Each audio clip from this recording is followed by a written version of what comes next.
নমস্কার বন্ধুরা, শুভ সন্ধ্যা। সবাইকে আমার চ্যানেলে অনেক অনেক স্বাগতম আর অনেক ভালোবাসা ছোটদের। আজকে একটা নতুন ব্লগে হঠাৎ দেখতে পাচ্ছ যে তোমাদের দাদাভাই হঠাৎ করেই ছুটিতে এসছে। তো হঠাৎ করে যখন ছুটিতে আসে না, তখন ওই যে ভালো লাগাটা, ওইটা বলার কোনো ভাষা হয় না। তো যাই হোক, ও এসছে। তো যেহেতু দুর্গাপুজোর সময় বাড়িতে ছিল না, কিন্তু এটাই একটা ভালো লাগছে যে জগদ্ধাত্রী মাকেও দেখতে পাচ্ছে। হ্যাঁ, আমরাও একসঙ্গে একটু ঘুরতে পারছি, বাচ্চাগুলো ওর পাপার সঙ্গে সময় কাটাতে পারছে। এটাই হয়তো আমাদের ফৌজি লাইফ নয়, যারা বাইরে থাকে তারা যদি হঠাৎ করেই ছুটিতে আসে, খুবই ভালো লাগে।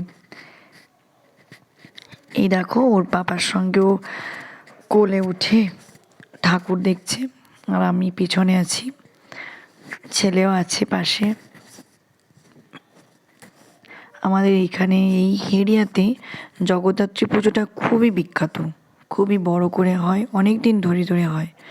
তো তোমরা কমেন্টে জানিও যে তোমাদের বাড়ি এই আশেপাশে কি কারোর বাড়ি যদি হেরিয়াতে হয়, প্লিজ কমেন্টে আমাকে জানিও। আজকের আমার এই ছোট্ট একটা ব্লগ, আমি খুব এক্সাইটমেন্ট, হঠাৎ করে ও চলে এসছে। তো এই দেখো, মায়ের মুখ খুবই সুন্দর হয়েছে, ঠাকুরের মুখটা।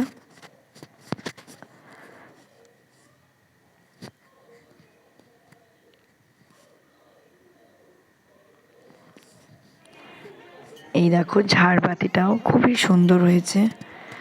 তারপরে আমরা মেলাতে গেলে যেটা প্রথমে চড়ি, এটাকে বলে ড্রাগন ট্রেন। তোমরা বলো কে কে ড্রাগন ট্রেন চড়ো? আমি তো সবার আগেই উঠি। আমি বড় হয়ে গেছি বটে, কিন্তু আমি ওটা আগে চড়বই। আমার বাচ্চারা ভয় পায়, কিন্তু আমি চড়ি। তা আমি ওর পাপা আমরা চারজন মিলেই উঠে পড়েছিলাম ড্রাগন ট্রেনে। তো দেখো, এই যে কিছু পিকচারও লাগিয়ে দিয়েছি। তো তোমরা জানিও আমার এই ছোট্ট ব্লগটা তোমাদের কেমন লাগলো।